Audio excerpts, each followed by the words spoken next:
안녕하세요, 저스티스입니다. 이번 시간에는 얼마 전 전면 개정판으로 다시 출간된 거꾸로 읽는 세계사의 리뷰를 해볼까 합니다. 거꾸로 읽는 세계사는 제가 역사 공부를 처음 시작할 때부터 접한 책이기도 하고 저스티스 채널에서도 참고하여 다룬 적이 있는 책이기도 한데요. 제가 항상 궁금했던 것은 왜 제목이 거꾸로 읽는 세계사일까라는 점이었습니다. 이번 개정판 서문에 보면 교과서나 언론이 한쪽으로 기울게 그려놓은 그림을 바로 잡으려다 보니 초판은 오히려 반대편으로 치우쳐 있었다라는 표현이 있습니다. 즉 교과서나 언론의 편향을 바로잡는다는 의미로 거꾸로 읽는 이란 수사를 사용한 것이라 밝힌 것인데요. 덕분에 어느 정도 궁금증은 해결했지만 저 나름대로는 예전부터 거꾸로 읽는 이란 말의 의미를 이렇게 생각하고 있었습니다. 대체로 우리나라는 역사를 공부하는 커리큘럼이 선사시대부터 청동기, 철기 등의 고대 시대를 지나 중세, 근대, 현대의 순으로 짜여져 있습니다. 하지만 거꾸로 읽는 세계사는 다짜고짜 20세기 역사부터 이야기하지요. 저는 그 이유가 나와의 관련성 때문이라고 생각했었습니다. 예를 들면 나는 한국인인데 왜 같은 한국어를 사용하는 평양에 가지 못하는가? 이 질문에 대해 현대사는 가장 현실적으로 설명해주기 때문이지요. 선사시대든 중세든 근대든 그 어떤 시대라도 이 질문에 대해 현대사보다 명확한 답을 제시하지는 못합니다. 그래서 저는 역사를 현대사부터 공부하는 것을 좋아하는데요. 개인적으로는 거꾸로 읽는 세계사의 제목도 그런 의미에서 붙여진 것이 아닐까 생각했었습니다. 시작이 길었는데요. 그럼 이제부터 책을 보면서 각 챕터마다 제가 중요하게 생각했던 포인트를 짚어보는 시간을 가져보도록 하겠습니다.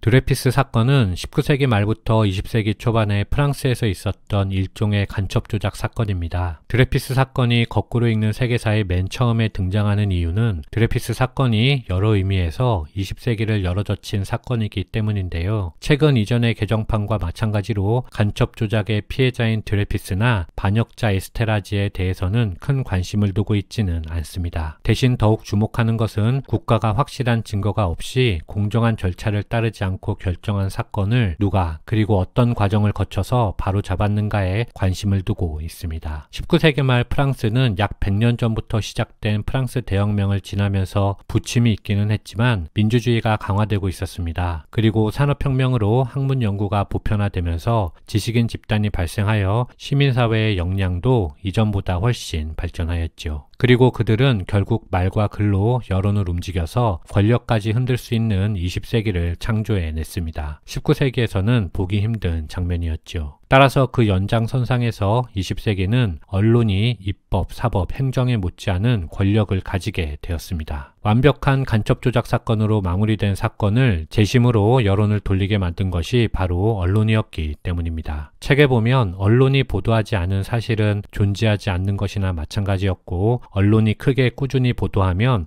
사실이 아닌 것도 사실이 됐다는 문장이 있는데요. 매우 의미 있는 말이라 생각합니다. 왜냐하면 이 현상은 비단 20세기만의 문제가 아니며 지금도 여전히 진행되고 있는 문제이기 때문입니다.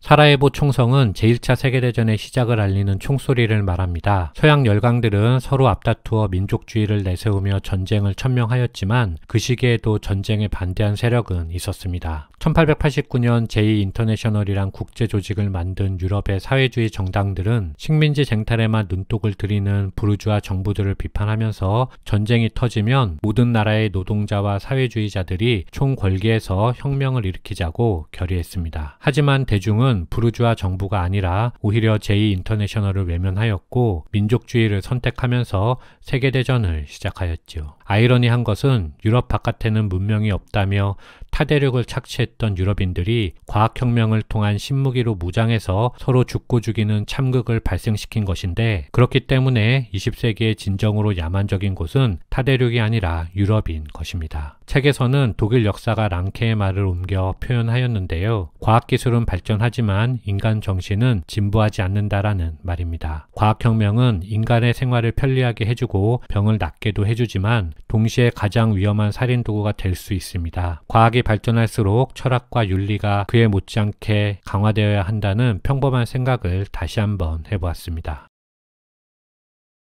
제1차 세계대전이 진행되는 동안 러시아에서는 사회주의 혁명이 발생하였습니다. 거꾸로 읽는 세계사는 러시아 혁명의 시작을 19세기 초 나폴레옹의 침공으로 보고 있는데요. 나폴레옹을 추격한 젊은 러시아 장교들이 서유럽에서 발전한 자유주의와 그에 따른 문화를 보고 1825년 자국에서 시작한 반란으로부터 시작해서 1861년 비록 법적일 뿐이지만 농노제도를 폐지한 후에 1905년에는 피해 일요일 사건으로 이어졌으며 이후 제1차 세계대전으로 혼란한 시기에 레닌이 등장하여 사회주의 혁명이 완성된 것이지요. 이번 전면 개정판에서는 러시아 혁명과 관련하여 생각해볼 주제를 몇 가지 제시하고 있는데 이번 영상에서는 그중 한 가지를 소개해 보도록 하겠습니다. 러시아 혁명은 구체제가 스스로 무너져서 생긴 것이지 기존 권력보다 더욱 강력한 힘이 러시아 혁명을 완성시킨 것이 아니라는 지적인데요. 러시아는 강력한 군대와 행정조직을 갖춘 제국이었기 때문에 민중의 마음을 달래며 필요한 개혁을 했다면 혁명은 발생하지 않았을 것이라는 요지의 말입니다. 러시아의 황제 니콜라이 2세는 민중의 신뢰를 짓밟으며 개혁을 하지 않았고 2월혁명 임시정부에 수반 케렌스키 역시 마찬가지였습니다. 그런 의미에서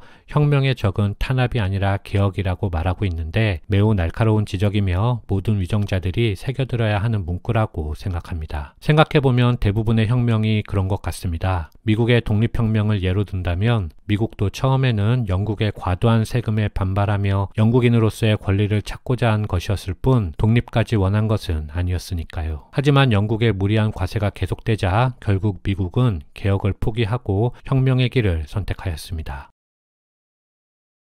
1929년 미국에서 시작된 대공황은 기존의 경제 시스템, 즉 보이지 않는 손이라 불리며 시장을 자동으로 조정하던 시장 경제에 대한 믿음을 흔들었습니다. 그런데 당시의 주류 경제학자들은 소비자인 대중을 빈곤하게 두었기 때문에 자본주의가 과잉 생산으로 빠지고 붕괴한다는 지적을 중요하게 여기지 않았지요. 따라서 기존 경제학으로 대공황을 탈출할 수는 없었고 각국의 리더들은 경제이론의 도움 없이 공황을 스스로 탈출해야 하는 과제를 받았습니다. 그리고 이때 가장 큰 성공을 거둔 인물이 미국의 루즈벨트와 독일의 히틀러였는데요. 그 방안은 둘 다 기존의 경제학을 뒤집는 사회 총수요를 늘리는 것이었습니다. 그 방법은 새롭게 등장한 경제학자인 케인스에 의해서 설명될 수 있는데요. 케인스는 기존의 법칙처럼 받들어지던 세이 가설을 뒤집어서 공급이 같은 크기의 수요를 창출하는 것이 아니라 수요가 같은 크기의 공급을 만들어낸다고 주장하였습니다. 그리고 민간 가계의 소비 지출이나 기업의 투자 지출을 조정할 수 없으니 그 대신 정부 지출을 늘림으로써 악순환을 끊을 수 있다고 설명하였죠. 미국의 루즈벨트 대통령은 이른바 뉴딜 정책으로 우리에게 잘 알려져 있고 히틀러는 도로 건설과 토지 개량,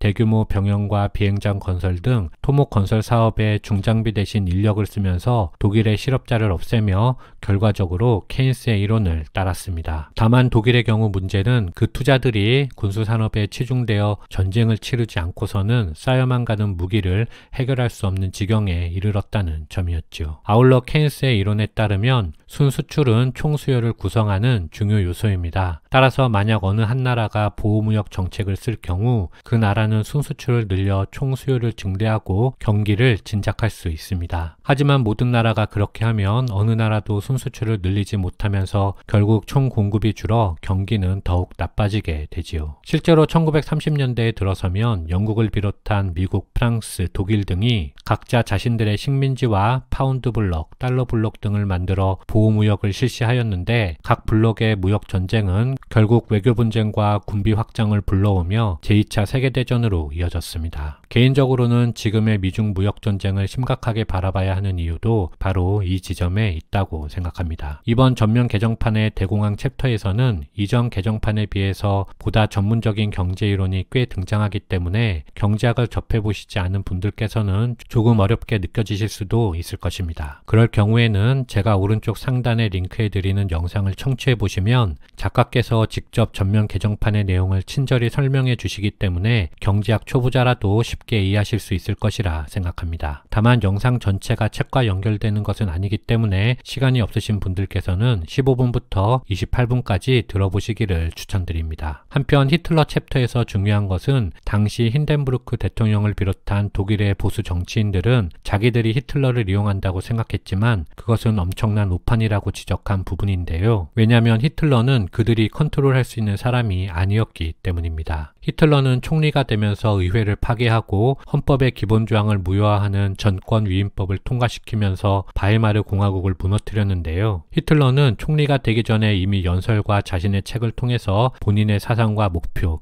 그리고 그 방법을 명확하게 밝혔기 때문입니다. 독일 국민은 알면서도 그를 지지한 것이었는데 그것이 선거의 무서운 단면이기도 하지요. 그런 일은 민주주의 체제 하에서라면 언제 어디서든 다시 일어날 수 있습니다. 민주주의는 최선의 대표를 선출하는 제도가 아니기 때문입니다. 따라서 시민들이 위정자를 항상 감시하고 현실 정치에 관심을 두어야 나치 독일과 같은 그릇된 결정을 예방할 수 있을 것입니다. 거꾸로 읽는 세계사는 20세기에 일어났던 중요한 사건들을 유럽, 아시아, 중동, 미국 등 전 세계를 넘나들며 시간순으로 보기 좋게 배열한 책인데요. 전면 개정판의 리뷰를 한 편으로 간략하게 전해드리고 싶었는데 저의 능력 부족으로 또다시 상하편으로 나누게 되었습니다. 양해 부탁드리고 다음에 하편에서 거꾸로 읽는 세계사 전면 개정판의 후반 부분을 살펴보도록 하겠습니다. 이상 마치겠습니다. 감사합니다.